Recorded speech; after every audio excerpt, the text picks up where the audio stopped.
सबसे बड़ी ठगी कहाँ होती है? क्लाइंट ने बोला मेरा 60-40 का प्लॉट है, मुझे ग्राउंड प्लस 2 फ्लोर बनाने हैं। तो सामने वाले ने बोल दिया कि XYZ इतना कॉस्ट होगा। पर क्या क्लाइंट ने पूछने की कोशिश की किस चीज का कितना चार्ज करो? आप अपनी फीस अलग रखिए। जो आप कह रहे हो ये वास्तव में पॉसिबल है। जब तक आप वहाँ पे खड़े नहीं रहोगे तब तक आपको वो आदमी सही क्वालिटी मटेरियल नहीं देगा। कंस्ट्रक्शन में 90% चीजें वर्बल पे चलती है। सिंपल सा लॉजिक है कि प्रोफेशनलिज्म में आपको डे 1 पे क्लैरिटी है, मुझे ये चाहिए, मुझे ये कॉस्ट चाहिए। 1 करोड़ रुपए घर पे लगाऊंगा बनाने के लिए, क्या वो 80 लाख या 60 लाख में बन सकता है? क्लाइंट एक परसेप्शन के साथ में आता है। तो उसने मार्केट में 10 जगह पूछा है, फिर 1 करोड़ पे आया वो। लेकिन मार्केट में तो पूरा चीटिंग चल रहा है ना। प्लानिंग प्रॉपर हो तो सकता है 1 करोड़ की चीज 50 लाख 60 लाख में भी अचीव हो जाए। स्मार्ट होम में मतलब क्या टेक्नोलॉजी लगाना इंपॉर्टेंट है? स्मार्ट होम को आजकल लोगों ने ना सिर्फ ऑटोमेशन से कनेक्ट कर दिया है कि आपके इसमें ग्रीनरी होनी चाहिए, इंटरनल कोर्टयार्ड होना चाहिए ताकि आप ऑलवेज पॉजिटिव फील करो। क्या 3 BHK 4 BHK में पॉसिबल है? 1 BHK में भी पॉसिबल है। जवाब दिखा रहे हो सर यार। एक समय हर चीज ना ख्वाब होती है, फिर वो हकीकत बनती है, फिर लोग रियलाइज करते हैं। अब एक सुरक्षित घर बनाने का स्टेप बाय स्टेप प्रोसेस बताओ कि ये 4-5 चीजें ऐसा करेंगे तो एक सुरक्षित और बेहतर घर बनाया जा सकता है। तो ये बहुत जरूरी है कि स्ट्रक्चर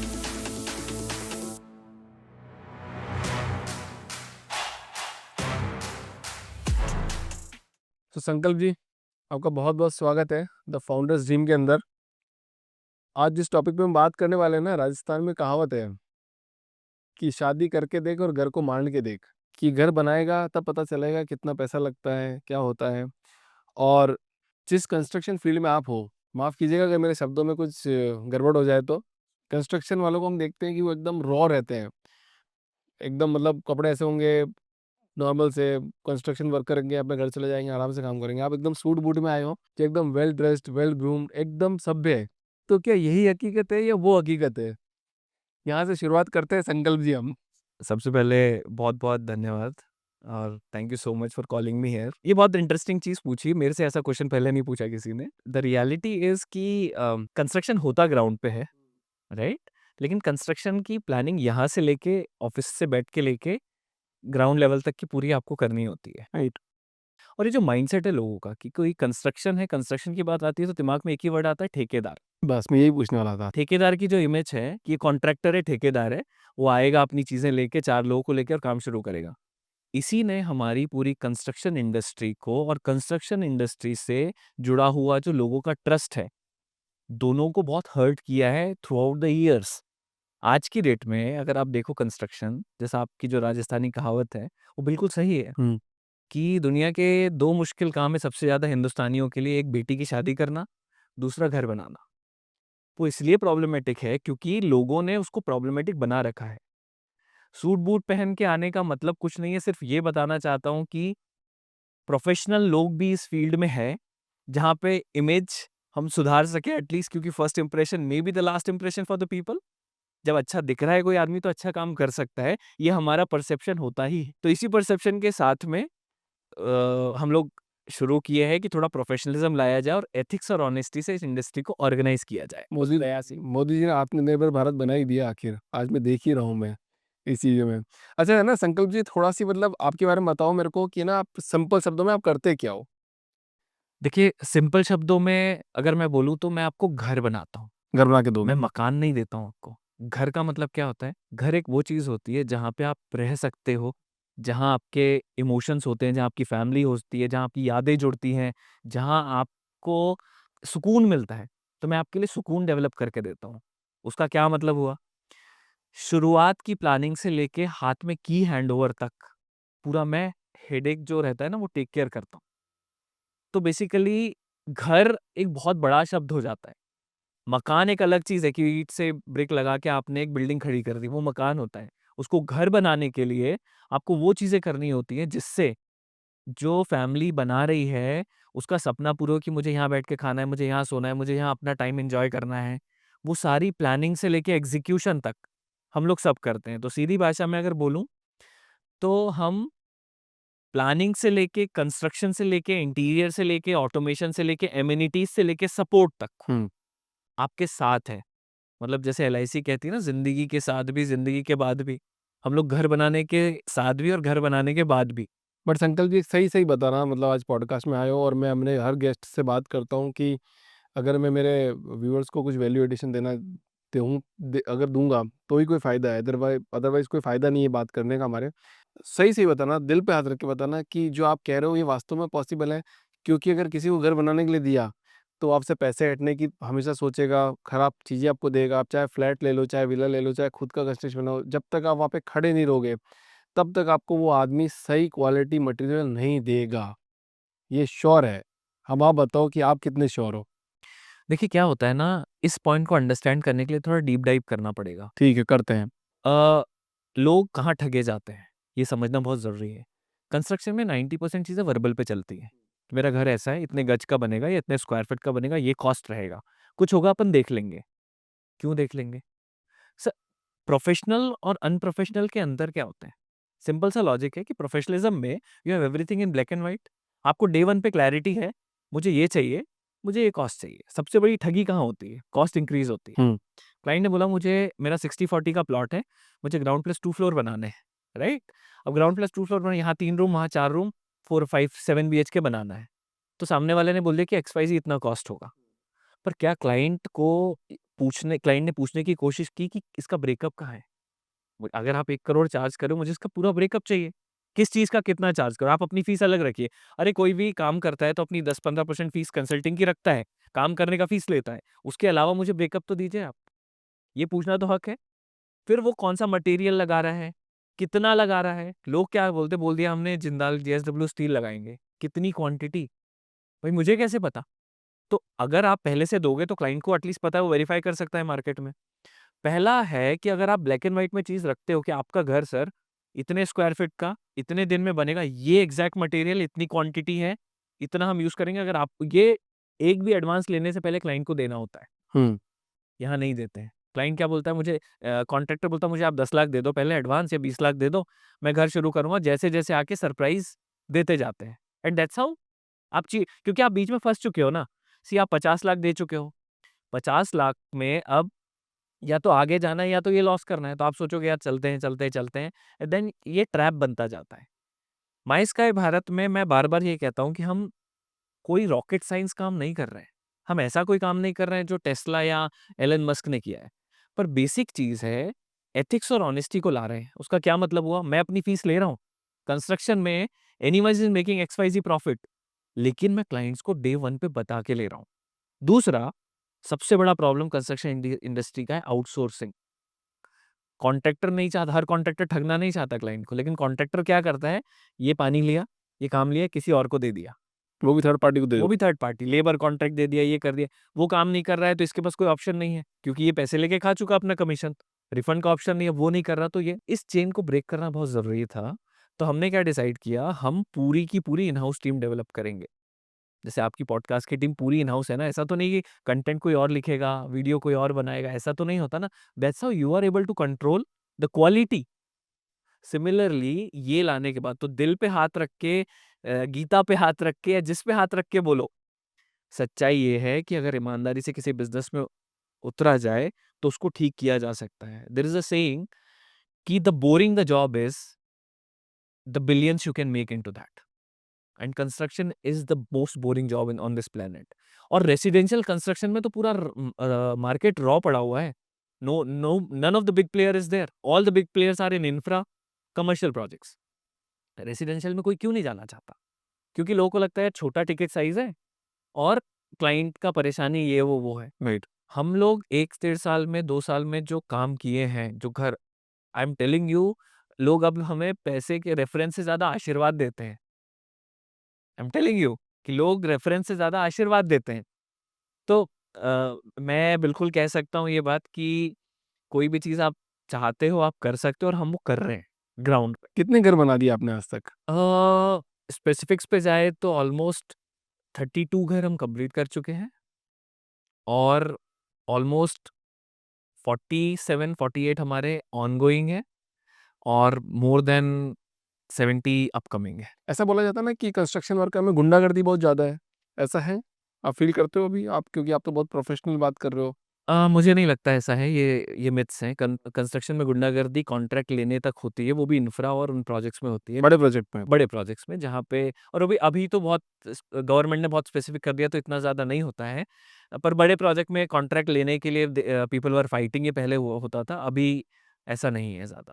मतलब मैं मेरा बिलीव नहीं है, क्योंकि प्रोफेशनली आप सी इसमें प्रॉब्लम कहाँ आ जाती है, जब आप लोकल लेवल के लोगों को हायर करते हो जिनको कोई स्किल पता है पर डिग्री कम्युनिकेशन प्रोफेशनलिज्म नहीं है, तो थोड़ा-सा प्रॉब्लम जाता है।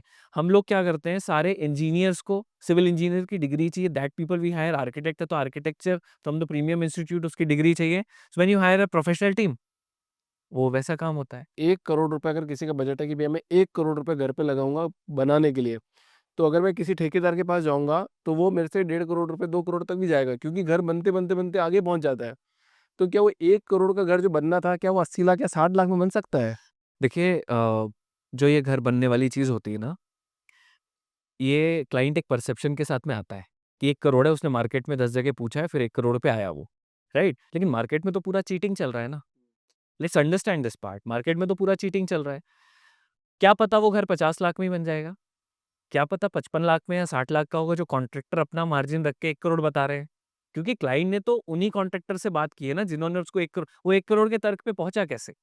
वो तो मार्केट से रेट लेके ही पहुँचा ना। भाई कोई गाड़ी लेने जाता है तो एक रेट तय करके जाता है कि मेरे को इतने बजट। तो कंस्ट्रक्शन का कोई वो नहीं, इसीलिए मैं कहता हूँ कि अगर प्लानिंग और वो सारी चीज़ें प्रॉपर हो तो सकता है 1 करोड़ की चीज़ 50 लाख, 60 लाख में भी अचीव हो जाए। हुँ। Even better than that. मेरा क्वेश्चन सिर्फ ये है पूरी इंडस्ट्री से कि आस्क, ₹1 भी खर्च कर रहे हो तो पूछो कहाँ खर्च कर रहे हो मेरा पैसा? People just take the client for granted, वहाँ पे मेरे को प्रॉब्लम है। पूछ डाला तो लाइफ झींगा लाला, एक बहुत बढ़िया ऐड आया था कि ज़िंदगी आसान हो जाती है। मैं बता रहा हूँ सर यहाँ पे एक इंसिडेंट कि अगर किसी गाँव वाले को अगर बस में बिठा दिया ना हाँ। और एक शहर वाले को बस में बिठा दिया, तो शहर वाला शायद गलत डेस्टिनेशन पे उतर सकता है, बट अगर गाँव वाले को बिठाया तो राइट राइट डेस्टिनेशन पे उतरेगा। क्यों? क्योंकि वो कंडक्टर से भी पूछेगा, पास वाले बंदे से बैठने भी पूछेगा, भाई साहब ये वहाँ जा रही है क्या? भाई साहब ये बस वहाँ जा रही है क्या?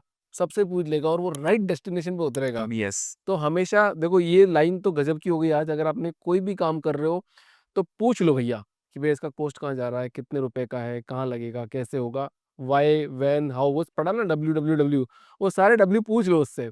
तो आगे कॉस्ट सेव कर सकते हो और 1 करोड़ का घर जो आप बनाने जा रहे हो शायद वो 60 लाख में बन जाए, चाहे 50 में बन जाए। सर गज़ब की बात हो गई, इसकी बात करते हैं स्मार्ट होम क्या होता है सर आपके हिसाब से? स्मार्ट होम में मतलब क्या टेक्नोलॉजी लगाना इम्पोर्टेंट है या विदाउट टेक्नोलॉजी भी आप स्मार्ट होम बना सकते हो? सी स्मार्ट होम को आजकल लोगों ने ना सिर्फ ऑटोमेशन से कनेक्ट कर दिया है कि सिर्फ घर में टेक्नोलॉजी रहेगी वो स्मार्ट होम बनेगा। मेरा मानना थोड़ा अलग है। मुझे लगता है एक घर स्मार्ट वो होता है जिसमें स्मार्ट प्लानिंग रहे। फॉर एग्जाम्पल, हम लोग इंडियन इंडियंस हैं, हमारी एक दिनचर्या होती है, हमारा एक शेड्यूल होता है। हम सुबह उठ के अर्ली मॉर्निंग उठ के प्राणायाम करते हैं, सूर्य नमस्कार करने वाले लोग हैं हम लोग। जिम जो लोग जिम करते हैं, राइट? उसके बाद में हम अपनी फैमिली के साथ टाइम स्पेंड करते हैं थोड़ी देर, फिर हम अपने ऑफ़िस जाते हैं, काम करके घर आके अपनी फैमिली के साथ टाइम स्पेंड करते हैं। अगर आप इस पैरामीटर को नोट करो, आपका घर जब बनना चाहिए ना, पहली चीज़ तो वास्तु ओरिएंटेड इतना ज़्यादा होना चाहिए कि आपको घर में नेगेटिविटी कभी आए ना, सबसे इम्पोर्टेंट पार्ट। दूसरा, आपके घर की प्लानिंग ऐसी होनी चाहिए कि भई मेरा हेल्थ केयर एरिया ये है, मेरा योगा मेडिटेशन एरिया ये है, मेरा ड्राइंग और डाइनिंग यहाँ पे जहाँ किचन कनेक्टेड है, ओपन किचन, ताकि मेरी फैमिली से मैं कांस्टेंट बात कर पा रहा हूँ, यूटिलिटी प्रॉपर प्लान्ड हो, एंट्री प्रॉपर प्लान्ड हो। इसके बाद में आपके घर में डबल हाइट चीज़ें हो सकती है, डबल हाइट कॉन्सेप्ट्स होते हैं जिसमें आपका घर लैविश लगता है, राइट। राइट? और ऐसी मल्टीपल चीज़ें। अगर आप बीमार हो, कोविड में हमने फेस किया कि बीमार लोगों को अलग कर लेते हैं, तो अलग-थलग फ़ील करने की जगह एक हेल्थ केयर एरिया बना दो कि घर में कोई भी अच्छा फ़ील नहीं कर रहा है, तो they can use that area proper. Her cheese plan हो सकती है, आपके इसमें ग्रीनरी होनी चाहिए, इंटरनल कोर्टयार्ड होना चाहिए, ताकि आप ऑलवेज़ पॉजिटिव फ़ील करो। कौन-सा ट्री, कौन-सा प्लांट कहाँ पे लगना चाहिए, मनी प्लांट की कहाँ व्यवस्था होनी चाहिए, ये सारी चीज़ें स्मार्ट होम बनाती हैं। क्या 3 बीएचके, 4 बीएचके में पॉसिबल है? 1 बीएचके में भी पॉसिबल है। कैसे मैं बताता हूँ। सी हर जगह ना अलग-अलग परसेप्शन लोग डेवलप कर लेते हैं कि नहीं बड़े घरों में ही, बंगलों में ही ये होता है। मैं आपको बताऊँ, हमने 20 बाई 30 के 600 स्क्वायर फीट के प्लॉट पे डबल हाइट के साथ प्राइवेट पूल टॉप पे बना के लिफ्ट लगा के घर बनाया है। इस पॉडकास्ट के बाद आपको सेपरेटली वीडियो दिखाऊँगा। अगर प्लानिंग अच्छी है, स्मार्ट प्लानिंग है, तो आप बहुत अचीव कर सकते हो। जैसे मैं बार-बार कह रहा हूँ कि मेरा मानना है कि लग्ज़री या दैट थिंग सबके लिए अवेलेबल है, you just need to know how to get it, right. Right? तो स्मार्ट होम को लेके मेरा जो है कि smart planning is definitely the main thing. Then automation, जो एक्चुअल बात करते हैं ऑटोमेशन की, ऑटोमेशन में स्मार्ट होम में एडिशन हो जाता है ऑटोमेशन। राइट? बट लोगों ने क्या बना रखा है कि अगर घर में ऑटोमेशन है then only it's a smart home. Smart involve करता है smart architectural planning, smart construction, then smart interiors, then smart amenities, then smart automation. ये 5 चीज़ें मिलाती तब स्मार्ट होम बनता है। जैसे किसी ने पुराना घर बना रखा है ऑलरेडी, तो उसको एलेक्सा से ऑटोमेट करके बनाया जा सकता है कि पंखा-वंखा चल जाए, लाइट-वाइट जल जाए, टीवी-वीवी चल जाए, एसी फ्री ऑन हो जाए, ऑफ हो जाए। हाँ, बिल्कुल। क्या हो गया अभी ऑटोमेशन में इतनी सारी टेक्नोलॉजी आ गई कि आपके जो ट्रेडिशनल स्विचेज़ हैं ना, बस उसको ऑटोमेट कर लीजिए आप और वो एलेक्सा या गूगल होम से कनेक्ट हो जाएगा और आप वर्बल कमांड से किसी भी होम को स्मार्ट बना सकते हैं। तो सबसे बेटर क्या है? अगर मतलब अगर देखा जाए तो स्मार्ट होम के लिए गूगल असिस्टेंट बेटर है या एलेक्सा बेटर है, आपके हिसाब से? सी आई वुड से कि दोनों चीज़ों के अपने-अपने फ़ायदे, अपने-अपने नुकसान हैं। एलेक्सा इंडियन डिमांड के हिसाब से काफ़ी ज़्यादा पॉपुलर है। तो लोग एलेक्सा क्योंकि अमेज़न पे ईज़िली अवेलेबल है, people are going for Alexa क्योंकि वो एंड्रॉयड कंपैटिबल ज़्यादा अच्छा हो जाता है, राइट? तो मैं दोनों को ऐसे अलग से रेट नहीं करना चाहूँगा क्योंकि obviously we are not promoting anyone but people are preferring Alexa. अच्छा, कोई ऐसा गैजेट, स्मार्ट गैजेट जो आपने किसी घर में लगाया हो सिक्योरिटी के पर्पज़ से, जो आप बताना मैं चाहें? बताता हूँ, एक बहुत इमोशनल इंसिडेंट शेयर करना चाहता हूँ। एक ना भोपाल में एक एक्स पर्सन है, उनका हमने घर बनाया। उनके घर में हमने एक छोटी-सी चीज़ लगाते हैं हम अपने कॉन्सेप्ट में SOS alarm which is called as a panic और इमरजेंसी बटन। तो हमने उनके वॉशरूम में इमरजेंसी बटन लगाई जो हमने घर बनाया है। ही इज़ इंटू बैंक तो वो एक दिन बैंक गए अपने उनके पिताजी ऑलमोस्ट 72 इयर्स के घर पे अकेले थे। उनके पिताजी को पैनिक अटैक हुआ एक। अटैक मतलब he was not feeling well तो वो हम इंडियंस क्या वॉशरूम में जाते हैं तुरंत। वॉशरूम में जाके गेट बंद कर लेते हैं। तो ही आल्सो डिड द सेम और वो एक्चुअल में एक हार्ट अटैक था। तो अब उस समय हम फ़ोन लेके नहीं जाते, घर में कोई नहीं है। You see the situation. तो क्योंकि वो रेड कलर का पैनिक बड़ा-सा बटन था और सबको ब्रीफ किया था कि ये ज़रूरी है, कभी घबराओ घर में कोई चोर आए, कुछ भी आए, आप दबाओ। उन्होंने दबाया। ज़ोर से अलार्म बजा घर में, जैसे फायर अलार्म बजता है ना, सिक्योरिटी अलार्म, वैसा।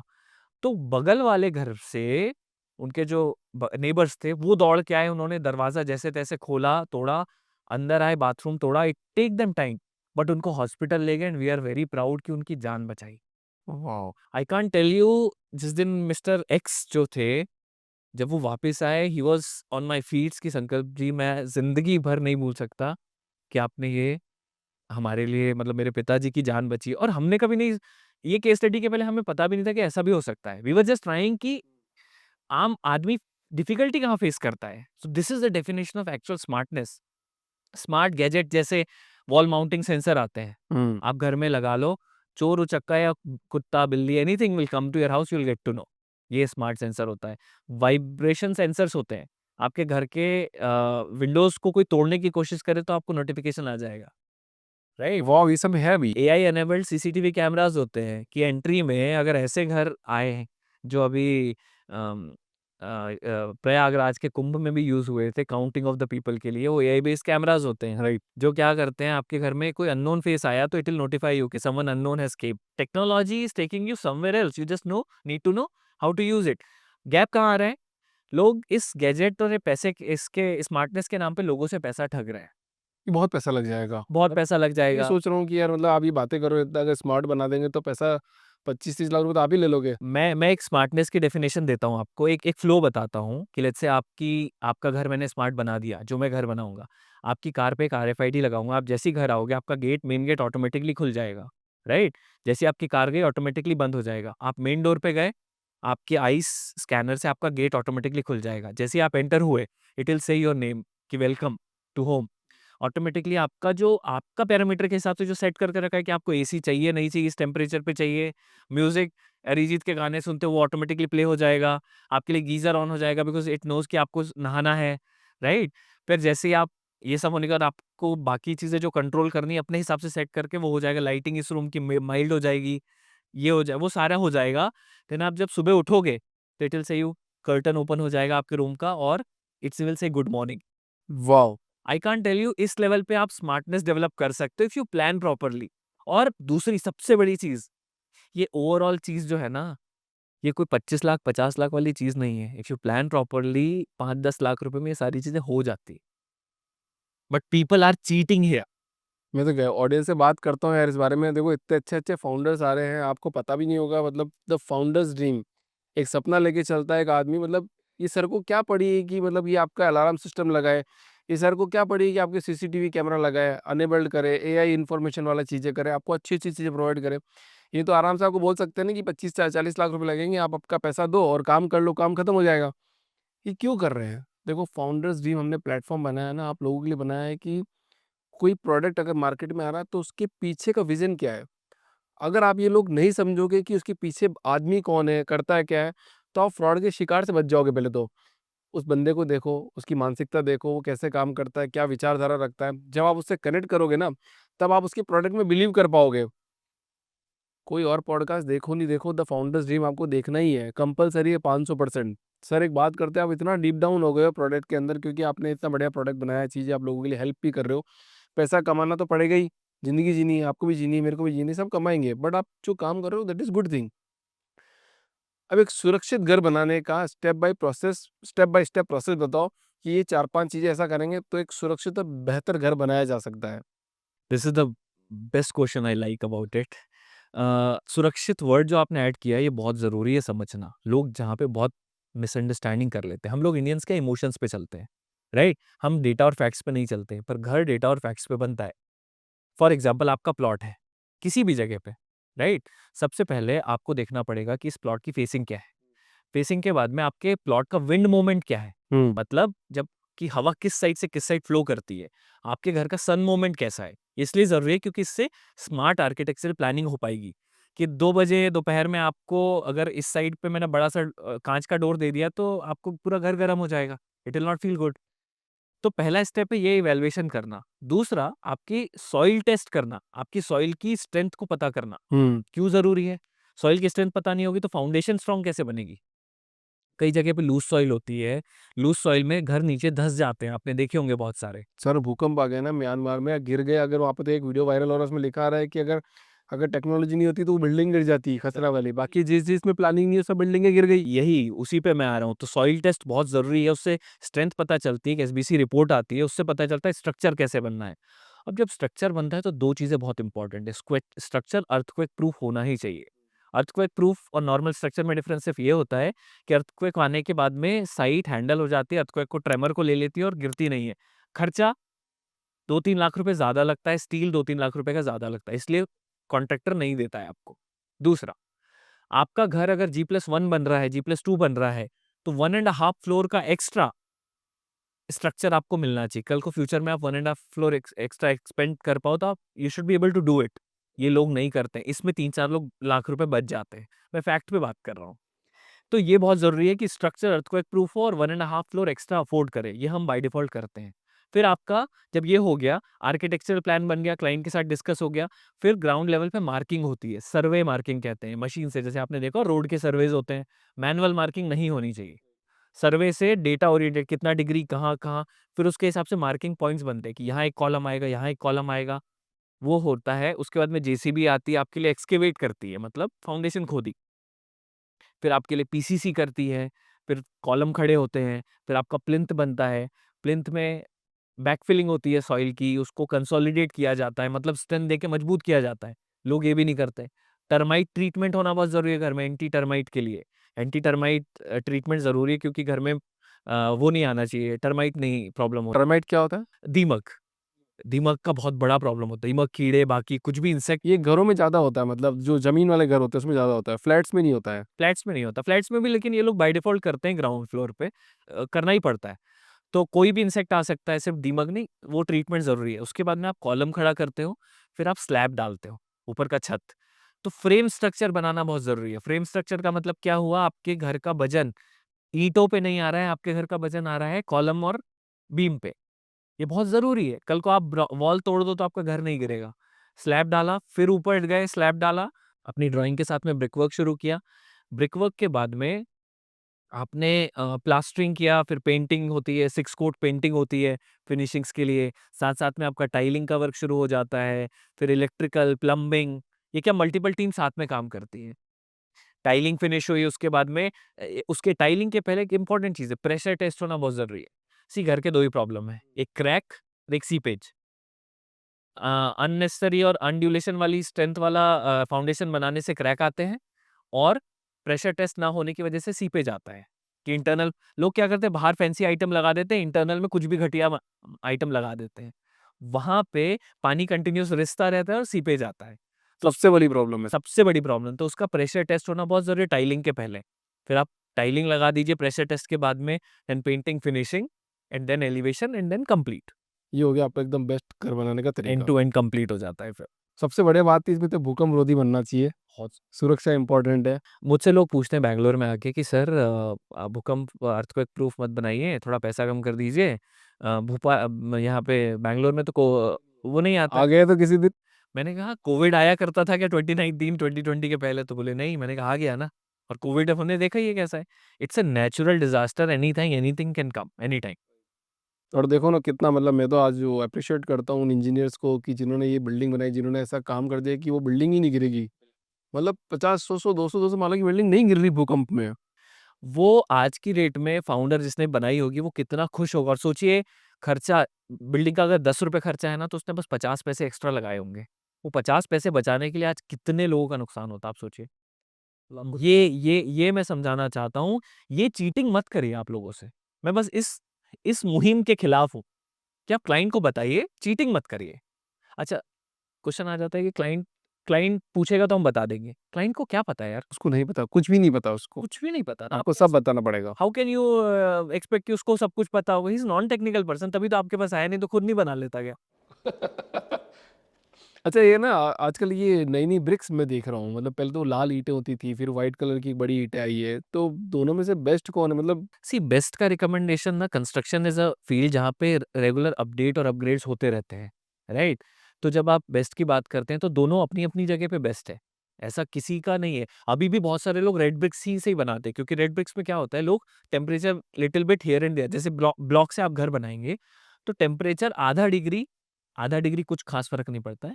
हियर एंड देयर ब्रिक में आधा डिग्री कम होता है टेम्परेचर, इसमें थोड़ा ज्यादा होता है, लेकिन इसमें जल्दी बन जाता है, कॉस्ट थोड़ी कम होती है।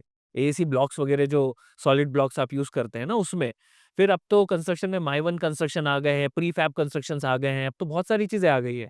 तो हर चीज के अपने अपने एडवांटेजेस, इसको ये कंपेयर नहीं किया जा सकता कि ये अच्छा है वो खराब है।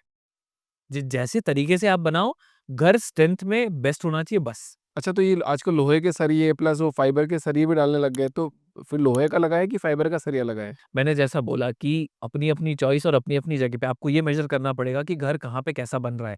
अगर बहुत हायर फ्लोर बिल्डिंग्स बना रहे हैं, बहुत कंक्रीट कंस्ट्रक्शन में जा रहे हो आप, तो आपको सरिया लोहे का ही डालना पड़ेगा। फाइबर के सरिये if you are going for building G+1 जहाँ पे कुछ ज़्यादा लोड नहीं आने वाला है साइड पे, वो नहीं होना है, तो उसमें आप जा सकते हो। पर ऐसा इवन कई बिल्डिंग के एग्जांपल ऐसे हैं कि हाई राइज़ भी इन्होंने बनाया है इसमें। तो मैंने बोला ना, construction is a ever evolving technology. हर चीज़ अलग-अलग, इंजीनियर्स का माइंड यही है। आप देखिए ना, इंडिया कैसे-कैसे बिल्डिंग्स, कैसे-कैसे इंफ्रा बने हैं। शुरू से हमारे देश में तो इतने ऐतिहासिक, आप तो राजस्थान से हैं, राजस्थान के किले देखिए। अच्छा, एक बात मेरे दिमाग में आ रही है कि भूकंप तो चलो ठीक है, भूकंप आया तो बिल्डिंग का हिलना-डुलना, पर कुछ घर मैंने ऐसे भी देखे हैं, कुछ वीडियोज़ ऐसे भी वायरल होते हैं कि वो घर पहले तो झुकता है, फिर सब खाली करते हैं, फिर वो धड़ गिर जाता है। हाँ। तो मतलब बिल्डिंग कोलैप्स हो क्यों जाती है? मतलब ये कंस्ट्रक्शन की क्वालिटी की वजह से हो रही है, सॉइल की वजह से हो रही है, किसकी वजह से होती है? ये जितनी तीनों चीज़ें बोली, इन तीनों की वजह से हो रही है। एक फैक्टर नहीं होता इसका, क्योंकि देखिए क्या होता है कि लूज़ सॉइल, जैसे हाँ, मैं बता रहा था ना कि हम इंडियंस इमोशंस पे जाते हैं। कैसे इमोशन पे? कि अरे यार, मिट्टी ठीक है, चल 5 फीट खोद देते हैं और खड़ी कर देते हैं फाउंडेशन। यही होता है, ग्राउंड से 5 फीट खोद के we have started the foundation. ये हो गया इमोशन। अब एसबीसी रिपोर्ट कह रही है कि फाउंडेशन, स्ट्रक्चर इंजीनियर ने बोला कि फाउंडेशन कम से कम 7 या 10 फीट जानी चाहिए। मतलब उतनी स्ट्रांग होनी चाहिए। वो आपने नहीं किया काम, तो एक फैक्टर वो खराब हो गया। फिर आपने अर्थक्वेक प्रूफ प्रूफ स्ट्रक्चर नहीं बनाया, या सरिया कम लगा दिया आपने। आपने स्टील कम लगा दिया ग्राउंड पे फाउंडेशन में। हाँ, फाउंडेशन में अगर स्टील कम लग गया, अनदर फैक्टर, राइट? फिर आपने कंस्ट्रक्शन में लोड कहाँ पे दिया? आपके कॉलम पे, कॉलम का साइज़ ठीक है, नहीं है? कॉलम मतलब आपके जो पिलर पिलर खड़े होते हैं। पिलर जो खड़े होते हैं, पिलर का साइज़ सही है, नहीं है? बीम का साइज़ सही है, नहीं है? ये सारे फैक्टर्स मैटर करते हैं। तो मैं हमेशा ये रिकमेंड करता हूँ, कभी भी घर बनाओ ना, तो स्ट्रक्चरल इंजीनियरिंग के साथ में कॉम्प्रोमाइज़ मत करो। स्ट्रक्चरल ड्राइंग बनती है। बढ़िया, आदमी को, नॉर्मल आदमी को कैसे पता चलेगा? कॉमन मैन को कैसे पता चलेगा? वो तो आपने तो बोल दिया कि ये सही है। आप आर्किटेक्चरल प्लान बनाते हो, आपने देखा, आपके जितने भी रिश्तेदार आर्किटेक्ट हैं, सबको दिखाते फिरते हो कि यार ऐसा घर है, सही है क्या? वास्तु के हिसाब से सही है क्या? आप वास्तु को कंसीडर करते हो। आप उस कॉन्ट्रैक्टर से स्ट्रक्चरल ड्राइंग क्यों नहीं माँगते पहले? घर पे काम होने के पहले स्ट्रक्चर ड्राइंग आपके पास आना चाहिए। आप 10,000 रुपए खर्च करके 5,000 किसी थर्ड पार्टी स्ट्रक्चरल कंसल्टेंट के पास जाइए और दिखाइए कि क्यों भाई ये सही बनाया ना? वो आपको बता देगा हाँ भाई साहब ये इतना मटेरियल यूज़ कर रहा है, इतना करे, सही है, गलत है। भई अपने को कोई बीमारी डॉक्टर बताते हैं तो अपन सेकंड ओपिनियन तो लेते हैं ना। लेते हैं 100% स्ट्रक्चर में लोगों को पता नहीं, लेना ही चाहिए। आप कहीं पे भी कोई भी घर बना रहे हैं, आप स्ट्रक्चर का ओपिनियन ज़रूर लीजिए। लोगों को 5-10 लोगों को पता नहीं है तो लोग जाते नहीं, 5,000 10,000 आप दे के रिपोर्ट वैलिडेट कराइए और उसने कोई फीडबैक दिया तो वो कंस्ट्रक्शन वाले से बोलिए। क्योंकि ना वो एक ऐसा पार्ट है स्ट्रक्चरल इंजीनियर के अलावा कोई पढ़ नहीं पाता है। नहीं कैसे, वही तो पूछा मैंने। एग्जैक्टली तो क्या होगा, वहाँ पे ये लिखा रहता है स्ट्रक्चरल ड्राइंग में कि इतना स्टील लगेगा, इतने मोटे कॉलम आ रहे हैं, पिलर आ रहे हैं, इतना मोटा बीम आ रहा है, इतना मोटा छत का थिकनेस आ रहा है। ये सब कुछ जानना ज़रूरी है। मैं तो कह रहा हूँ आज की जो आज हम डिस्कशन कर रहे हैं ना, अगर मान लो किसी उस बंदे के पास पहुंच गया जो घर बनाने वाला है, वो 100% उस ठेकेदार से बात करेगा ही करेगा और वो पूछेगा ही पूछेगा, मुझे बताओ भाई इसका क्या है। ये वो नहीं होता कि मतलब कि अरे मेरा वो मूवी आई थी नायक मूवी, ये बोला कि जो भी खरीदो आज तो वो बिल हाँ, पक्का बिल देके खरीदना। क्या तो बिल वो सीन आज हो सकता है कि भैया हर बंदा जो घर बनाने की कोशिश कर रहा है, जो आज ये तो एक ऐसा टॉपिक है अपना जो मेरे ख्याल से 50 साल तक सेम चलेगा। तो जब भी आप घर बनाओ, वो पेपर ले लेना, जैसे मैं क्वेश्चंस के पेपर होते हैं मेरे पास बात करने के लिए, वैसे आप सामने दिखा देना कि सर बताओ कि ये सही है कि नहीं है, और 4 जगह और पूछ के आओ, तब जाके एक अच्छी चीज मिल पाएगी आपको। और उसमें ना स्ट्रक्चरल कंपनी जो भी बना रही है उससे बोलो कि मुझे 50 साल की वारंटी चाहिए स्ट्रक्चर पे राइटिंग में। बाप रे, ये तो आप मुझे बोल दिए। स्ट्रक्चर की वारंटी आपको 50 साल की अगर कोई नहीं दे रहा है मतलब वो चीटिंग कर रहा है। कोई लिखित में अगर नहीं दे रहा आपको कोई भी वो चीटिंग कर रहा है। सी आप देख रहे हो हमारे पूर्वजों ने जो घर बनाए हैं 2-200 साल तक कुछ नहीं होता। हाँ सही बात है। नहीं होता ना। आज की बिल्डिंगें क्यों गिर रही 10 साल 5 साल में? क्यों क्रैक्स आ रहे हैं उनमें? Cheating, because of cheating only no. आप राइटिंग में दो ना। मैं कहता हूँ ना कि हम राइटिंग में देंगे भाई। नहीं है तो आप कंपनी पे आइए, बोलिए कंपनी क्या कर रही है। If you are doing something you should be responsible for it. Sankalp ji, अब देखो ये बातें तो अपन ने करी और फाउंडर्स ड्रीम है, तो एक बात तो बनती है कि कंस्ट्रक्शन का बिजनेस शुरू कैसे किया जाए, अगर कोई कंस्ट्रक्शन मतलब जो बड़ा ठेकेदार बनना चाहता है आपकी तरह, तो कैसे किया जाए। देखिए कंस्ट्रक्शन ही नहीं, कोई भी बिज़नेस है, उसकी 3 चीज़ें इम्पोर्टेंट होती है। Extreme hard work, right? Right market, right approach, 3 चीज़ें होती हैं। अब राइट मार्केट, कंस्ट्रक्शन इतना बड़ा मार्केट है कि यहाँ पे कोई कोई एनोनिमस पर्सन भी आ जाए तो वो अच्छा बना सकता है। उसके लिए पहले खुद समझो। सी मैं कंप्यूटर साइंस इंजीनियर हूँ, राइट? अब मुझे कंस्ट्रक्शन में पैशन है। पर ये इंजीनियर होते ही बावले हैं, पता है, करते इंजीनियरिंग है फिर कुछ बिजनेस बिजनेस रन करके कुछ अजीब अजीब चीजें करते हुए खुद भी इंजीनियर होते। मैं आपको अपना इंसिडेंट बताता हूँ एक। सॉफ्टवेयर डेवलपमेंट तो नहीं कर रहे हैं, हाँ। कोडिंग वोडिंग तो नहीं कर रहे हैं, बट कुछ अलग ही काम कर रहे हैं। मेरे साथ भी वही केस है। तो मैं भी सॉफ्टवेयर इंजीनियर ही हूँ by profession, bye education. By profession तो ये हूँ, मैं पागलों की तरह मुझे कंस्ट्रक्शन समझना था और मुझे समझ में आ गया कि ऑफ़िस में बैठ के नहीं समझ में आएगा। आप बिलीव नहीं करेंगे मैंने लगभग 117 कंस्ट्रक्शन साइट्स पे रेगुलरली विज़िट करके कंस्ट्रक्शन को समझा है। मैं लेबर के साथ में इन्वॉल्व हुआ हूँ ग्राउंड पे, विदाउट एनी कॉस्ट। एक बार तो ऐसा इंसिडेंट हो गया कि मेरे कुछ दोस्त एक साइट विज़िट करने के लिए आए और मैं वहाँ पे हेलमेट लगा के ब्रिक्स दे रहा था 2 आदमी को। Oh my God. वो बोले, "संकल्प भाई आपने ये शुरू कर दिया?" मैंने कहा, "यार बस कर रहा हूँ।" मतलब आई डिडन्ट सेड एनीथिंग। बाद में ज़रूर अब फ़ोन आता है तो हँसी-मज़ाक चलती रहती है। बट सबसे पहला किसी भी बिज़नेस में एंटर हो रहे हो उसके सबसे टेक्निकल डिटेल डीप डाइव करके समझिए कि इसकी गहराई क्या है। लोगों को बस पैसा दिखता है कि फ़ायदा ये है। अरे उसमें कहाँ जा सकते हो? आपको करना क्या है? और दूसरी चीज़ अगर सक्सेसफुल होना है, आँखों में आँख डाल के ना क्लाइंट के जब आप एथिक्स और ऑनेस्टी की बात करोगे ना, वो आपको प्रोजेक्ट देगा। और कोई वो एक किसी ने कहा था कि ₹100 कोई दे रहा है तो उसको ₹1000 का काम करके दो। सब यही बोलते हैं। 10 काम ये कर दो, हो नहीं रहा ना, आज 100 रुपए का दे रहे हो तो 40 ही का ही काम करके देगा। इसीलिए तो वही 1% लोग फाउंडर्स क्लब में आ पा रहे हैं, बढ़ पा रहे हैं। गजब बोल दिया सर आज आप। तो आपको पता प्राइस लॉकिंग मैन भी बोलते हैं, तब आंख में आंख डाल के लिख देते हो कि 1 करोड़ मतलब 1 करोड़। सो ये एक बहुत टर्म है जो मुझे कई लोगों ने दिया है प्राइस लॉकिंग मैन करके बिकॉज़ और ये मॉडल काफ़ी बड़ी-बड़ी कंपनीज़ ने हमसे बोल के फॉलो करना शुरू किया है विद टर्म्स एंड कंडीशन। मेरा मानना क्या है, क्लाइंट को चीट कैसे किया जाता है, आज आप आए आपको एक डिज़ाइन दिया, एक बोला कि ये पर स्क्वायर फीट कॉस्ट है, इसका कॉस्ट लगेगा, फिर डिज़ाइन के बाद कॉस्ट चेंज होगा, आगे-आगे चेंज होगा। मेरा मानना ये है कि बिफोर यू पे मी 1 रुपी मैं आपको कॉस्ट दे दूँगा कि ये 1 करोड़ 1,17,000 का प्रोजेक्ट है, ये सिग्नेचर कर दी मैंने। ये 1 करोड़ 1,18,000 भी नहीं होगा। हुँ। ये मेरा वो है। अब वो कैसे होगा, क्या होगा, वो सारी चीज़ें, क्योंकि इन्फ्लेशन भी 10% बढ़ता है। हर आदमी चीट करने बैठा है। 6 साल महीने तो लग ही जाएंगे ना घर बनने में। 1 साल लगता है, तो 1 साल में इन्फ्लेशन 8-9% तो बढ़ता है। मर जाएगा। हम लोगों का प्लानिंग ही ऐसा रहता है कि हमने प्राइस लॉकिंग फैसिलिटी डेवलप की with no terms and condition. मतलब the day you sign the agreement, आपका प्राइस कभी चेंज नहीं होगा, क्योंकि हम डे 1 पे पूरा क्लैरिटी से आपको दे देते हैं। हम पैसा लेंगे ही नहीं जब तक कि आपका और हमारा एग्रीमेंट प्राइस लॉकिंग वाला साइन नहीं हुआ। मेरा विजन है इस इंडस्ट्री को लेके, प्राइस लॉकिंग अगर मैंने कर दी तो मैंने 90% इंडस्ट्री को विन कर लिया। क्योंकि यही तो चीटिंग है ना, पैसा बढ़ना ही इज चीटिंग और टाइम बढ़ना इज चीटिंग। राइट। तो हमारा है one cost, one quality, one timeline. इस मॉडल को हम फॉलो करते हैं। आपको 2 अवार्ड भी मिले सर, बेस्ट कंस्ट्रक्शन क्वालिटी, मतलब कंपनी का अवार्ड मिला है। कौन कौन से अवार्ड है सर, कैसे मिले आपको? एक हमें मिला है बेस्ट कंस्ट्रक्शन कंपनी का 2024 में। बहुत सारी कंपनी, उन कंपनीज का तो नाम नहीं लूँगा, पर मिले हैं। वो आते हैं, वैलिडेट करते हैं कि आप फास्टेस्ट ग्रोइंग में हैं, काम कैसा कर रहे हैं, क्लाइंट का फीडबैक लेते हैं और जाके आपने प्रोजेक्ट कैसे कर रखे हैं, वो सबमिट करने के बाद में हमें चूज़ किया गया था। एंड हम 2024 में एक अवार्ड विन किए थे, और एक अवार्ड अभी मुझे जनवरी 23 को मिला था दुबई में, हाँ। By global architects and builders. उन्होंने भी हमारे प्रोजेक्ट के सबमिशंस मांगे थे, रिकॉग्निशन वैलिडेट किया कि आप प्रोजेक्ट कैसा बना रहे हो, क्या कर रहे हो। और उस प्रोजेक्ट के बेसिस पे हमारा बैंगलोर में बीटीएम में एक प्रोजेक्ट है, वेगा सिटी मॉल के पीछे, जहाँ पे 60-40 का प्लॉट है और G+5 हम लोग बना रहे हैं। हाँ। 3 ब्रदर्स के लिए पहला कॉन्सेप्ट है ground floor parking, first floor and half floor for one brother, remaining half floor and another floor for another brother. ऐसा concept goes on with private pool on the top. ये private pool का गजब दे रहे हो यार, मैं भी बनवाऊंगा। मेरे भी चाहिए हर्ष। तो ये प्रोजेक्ट सिलेक्ट हुआ, इसलिए अभी हमें best construction company in the residential project का अवार्ड मिला। पर मैं सोच रहा हूँ मैं पूल में रहूंगा कब, 24 घंटे उसमें काम करता हूँ। यही तो मिस कर क्या पता पूल में पॉडकास्ट होने लगे।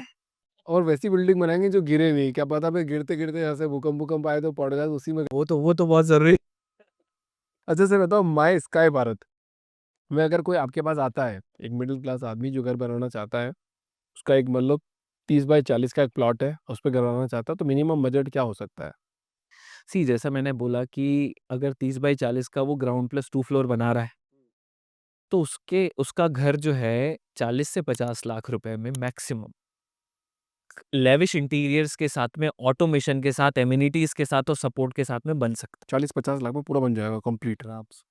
इफ 1800 स्क्वायर फीट का मान लो, 1800 स्क्वायर फीट, 30 बाय 60। 30/60 है, तो आप 10-15 लाख रुपए, 20 लाख रुपए और बढ़ा लो मैक्सिमम। मैं लग्जरी की बात कर रहा हूँ, जहाँ पे आपको ड्राइंग रूम में इटालियन मार्बल मिलेगा, जहाँ आपको 4/6 के कजारिया के टाइल, वो आप दिखा रहे हो सर यार। कोलर के फिटिंग्स मिलेंगे।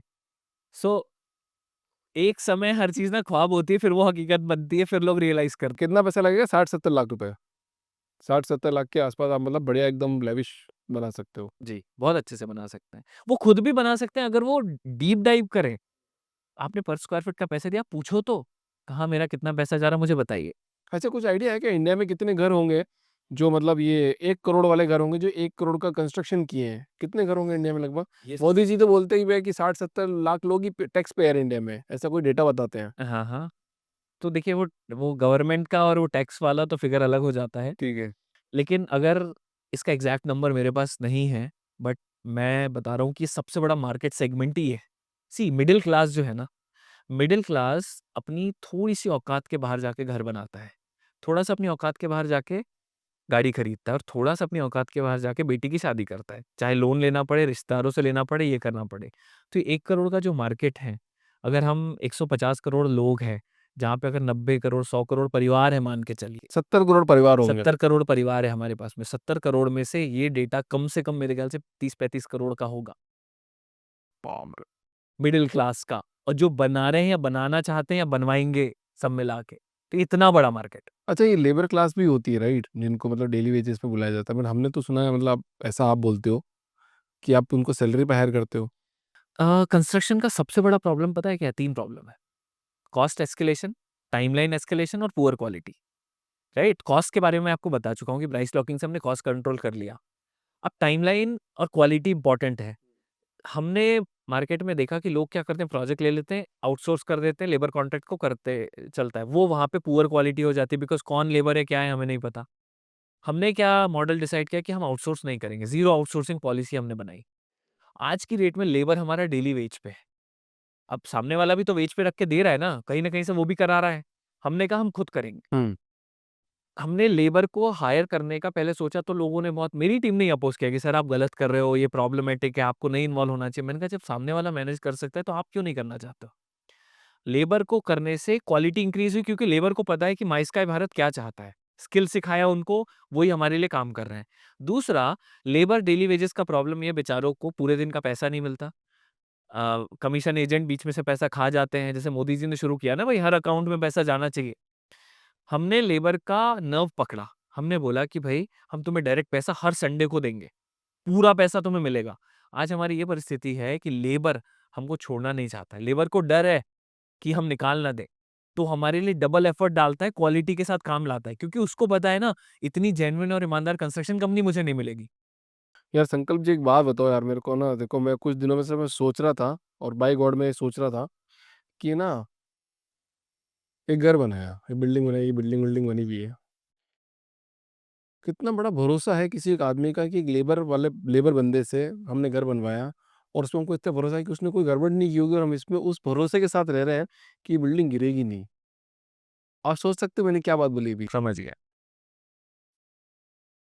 और इतना भरोसे के साथ हम लोग इस बिल्डिंग में रह रहे हैं कि ये बिल्डिंग नहीं गिरेगी और इसको बनाने वाला कौन है? वो अनपढ़ आदमी, जिसने पढ़ाई भी नहीं करी ज़िंदगी में। मतलब मैं जब सोचता हूँ ना, मेरे को रूह काँप जाती है। मैंने कहा यार, मतलब इतना भरोसे के साथ हम भगवान पे ही भरोसा नहीं करते। हम अपने आप पे ही भरोसा नहीं करते। हम चीज़ों पे भरोसा नहीं कर सकते कि हो सकता है। बट आप उस पे भरोसा करके बैठे हो आज, जिसने कुछ भी नहीं किया है, उसने सीमेंट लगाई है और वो ईंट लगाई है। एक ईंट गलत लगा दी होगी तो? मान लो ना, एक ईंट कम लगा दी होगी और छोटी तो बोला कि यार नहीं, आज तो काट देंगे, एक आधी ईंट लगाएँगे। वो एक ईंट से बिल्डिंग गिर सकती है। अब आप सोचो क लाखों करोड़ों लोग जो लोगों को बोलते हैं कि ये तो लेबर क्लास आदमी है, ये तो बकवास आदमी है, इसको छोड़ो यार। उस आदमी के भरोसे तुम्हारा पूरी ज़िंदगी टिकी है भाई साहब। अब सोचो कितनी बड़ी बात हो गई है। नहीं, हमारे इसका ना बहुत बड़ा दुर्भाग्य है कि जो आदमी घर बनाता है, उस घर में कभी नहीं रह पाता। जो आदमी डायमंड बनाता है, वो डायमंड की रिंग कभी नहीं पहन पाता। जो आदमी सोने के आर्टिफैक्ट्स बना रहा है, वो नहीं। जो आदमी गाड़ी बना रहा है, वो गाड़ी में कभी नहीं घूम पाता।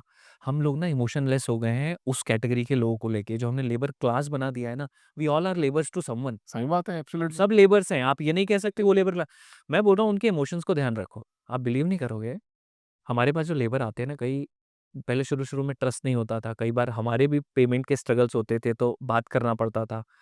तो वो हमारे साथ में पता है लेबर्स क्या बोलते हैं कि संकल्प सर 2 हफ्ते भी नहीं आएगा तो हम हमारे को बस खाने का थोड़ा दे दीजिएगा, हम आपके साथ में खड़े हैं। जब आप लेबर के साथ इन्वॉल्व होते हैं ना, जैसे जनता आपके साथ में खड़ी है, आज की डेट में हम बोले तो 100 लोग हमारे साथ में, 200 लोग ऐसे खड़े रहेंगे जैसे आँख बंद करके। दूसरी बात क्या है, उनके बारे में सोचिए। लेबर से पहले मैं उनकी फैमिली को देखता हूँ। उनका लेबर इंश्योरेंस सबसे पहले बहुत ज़रूरी है। उसके बाद में उनकी फैमिली को आप कुछ मत करिए सर, बिहार के लेबर है तो उनको छठ पे ना एक बीवी के लिए साड़ी भिजवा दीजिए, एक बच्चे के लिए खिलौने और कपड़े भिजवा दीजिए। वो आपको ना भगवान मानने लगेंगे, क्योंकि उनको कोई इंसान नहीं मान रहा है। यही तो मैं बात बोल रहा हूँ। और वो बंदा आपके लिए, आप बिलीव नहीं करेंगे, मेरे इंजीनियर प्रोफेशनल हायर होते हैं। कई बार इंजीनियर से कोई चीज़ ऊपर-नीचे हो जाती है, लेबर कॉल करके हमारे ऑफ़िस में इन्फॉर्म करता है कि सर ये सही नहीं हुआ है, इसको प्लीज़ देखिए। आप सोचिए, ये लेवल की ट्रांसपेरेंसी और ट्रस्ट हमारे लिए इतना एश्योरेंस है। हम जब क्वालिटी पे चेक करने जाते हैं तो लेबर इतना डेडिकेशन से अपना दे देता है ना, क्योंकि हिंदुस्तान में ना ऐसा कभी नहीं हुआ है वर्ल्ड में कि जो आदमी जिस ट्रेड में पढ़ा है वही आदमी उसका वो बनेगा। एक चाय वाला प्रधानमंत्री बन सकता है, तो आपको पता है देश में कुछ भी हो सकता है। तो वो लोगों का एक्सपर्टाइज़ इतना हो गया है घर बनाने में कि अब वो देख लेते हैं कि 4 दिन का काम है, मैं इतने दिन में कर लूँगा और ईंट इतनी-इतनी लगेगी। काम गज़ब करते हैं। बस आप उनको ट्रस्ट करिए ना। आप उनको इंसान समझिए, मैं नहीं कह रहा हूँ कि उनको कुछ भगवान समझिए आप इंसान तो करो यार। वो डिज़र्व करते हैं सर इंसान समझना, पर लोग वही नहीं करते हैं। इंसानियत कम होती जा रही है सर। अच्छा, इस पॉडकास्ट का एक आखिरी सवाल सर, क्योंकि बहुत आइस ब्रेकिंग हो गया ये तो। सबसे खतरनाक चैलेंज आपको इस इंडस्ट्री में क्या आया? कंस्ट्रक्शन, रियल एस्टेट, सबसे बड़ा सबका प्रॉब्लम है कैश फ्लो मैनेजमेंट। लोग क्या करते हैं, एक प्रोजेक्ट का पैसा लिया, दूसरे जगह लगा दिया, मार्केटिंग में लगा लिया, उड़ा दिया, फिर दूसरे प्रोजेक्ट का आया, तीसरे में लगा दिया। इसमें क्या होता है, सामने वाले ने एक भी पेमेंट रुका तो आपको पूरा चेन खत्म हो जाता है। तो कोई भी प्रोजेक्ट लेने के पहले अपना कैश फ्लो बनाइए as a company owner, right? कि कैश फ्लो नहीं हुआ तो आप नहीं चला सकते कंस्ट्रक्शन कंपनी। दूसरा, अपनी ही टीम से काम कराइए, इन्वॉल्व होइए, ग्राउंड पे जाइए, साइट पे काम कीजिए। एसी ऑफिस में बैठ के चीजें नहीं हो पाएगी। एवरी डे का प्रोग्रेस लीजिए, ये मत सोचिए कि ये इंजीनियर रख लिया उसके भरोसे आप काम कर लेंगे। आपको इन्वॉल्व होना पड़ेगा ग्राउंड पे। अगर आप ग्राउंड पे इन्वॉल्व होते हैं, कैश फ्लो मैनेज करते हैं और क्लाइंट्स को क्वालिटी देते हैं आँख में आँख डाल के और अनकंडीशनल सपोर्ट देते हैं, आप सक्सेसफुल नहीं, वो कहते हैं ना फिल्दी रिच, वो कैटेगरी में पहुँच जाओगे। क्योंकि मार्केट इतना बड़ा है, आप इमेजिन कीजिए हमारा बहुत बड़ा मार्केट, आज हम वी आर प्राउडली सेइंग कि हम पैन इंडिया कंपनी है। हम पूरे इंडिया में कहीं पे भी जाके कंस्ट्रक्शन कर सकते हैं with our centralised execution model, किसी भी गाँव, और हम आज तालुकाज़ डिस्ट्रिक्ट लेवल पे बहुत काम कर रहे हैं। ऐसा नहीं कि सिर्फ हम बैंगलोर में काम कर रहे हैं, हम पूरे बैंगलोर, हैदराबाद के अलावा हम लोग बल्लारी, मैसूर, भोपाल, बैतूल, अलग-अलग जगह पे जाके, लोकल जगह पे जाके काम कर रहे हैं। हमारी यही टीम जाके काम कर रही है। तो अगर आपकी प्लानिंग प्रॉपर है, आप ये कर सकते हैं, नहीं तो फिर आपके लिए इतना बड़ा चैलेंज बन जाएगा कि एक प्रोजेक्ट भी फँसेगा, आप आगे इसको निकाल नहीं पाओगे और नहीं बढ़ पाओगे। बिकॉज़ इट्स अ क्यों हमें एक क्वेश्चन पूछना चाहिए ना खुद से, क्यों कोई बिलियन डॉलर या 10 बिलियन डॉलर का इंडस्ट्री या कंपनी खड़ा नहीं कर पाया सबसे oldest profession which is construction में? क्यों नहीं खड़ा कर पाया कोई? ये क्वेश्चन कोई नहीं पूछता है। राइट। देखिए हर इंडस्ट्री के तुर्रम खान लोग बैठे हुए हैं, लेकिन इसमें क्यों नहीं है? Because of this reason. हमने उसी रीज़न से हमने किया है और वही विज़न लेके हम चल रहे हैं कि इंडिया ही नहीं, पूरा world, we can do construction in the whole world. तभी हम दुबई सेटअप किए हैं, दुबई से पूरे ग्लोबल को हम कर रहे हैं क्योंकि अफ्रीका पूरा अनडेवलप्ड है। पहले तो आपका इंडिया में इतना बड़ा मार्केट है कि आपको कहीं जाने की ज़रूरत, ज़िंदगी निकल जाएगी। ज़िंदगी निकल जाएगी। बच्चों की ज़िंदगी निकल जाएगी, उनके बच्चों की ज़िंदगी निकल जाएगी काम करते-करते। जी, जी। बहुत-बहुत धन्यवाद संकल्प सर, काफ़ी आइस ब्रेकिंग था और पहले ऐसे ठेकेदार से मिल रहा हुआ है।